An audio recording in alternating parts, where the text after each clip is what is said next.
maybe just as a bit of a background, we have about 2,600 direct beneficiaries from this project. Our mandate as EMA is to promote, regulate and monitor the sustainable utilization of natural resources with stakeholder participation. And in this project, our major stakeholder is the community of Mapembe.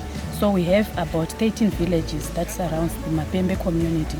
So those 13 villages translates to 2,600 direct beneficiaries. These beneficiaries are actually getting dead wood from the nature reserve. They are also getting clean water from the nature reserve.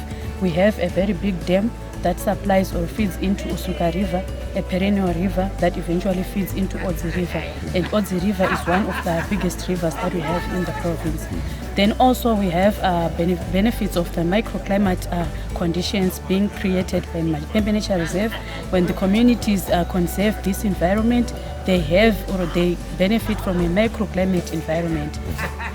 Okay, now are you planning to expand this project from its current status, and probably within which time frame are you targeting this?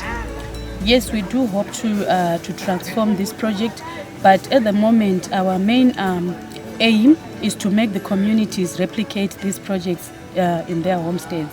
So we have different projects here. We have fish farming, we have the apiary project, but what we are mainly looking at the moment is for the communities to replicate these projects at their homesteads.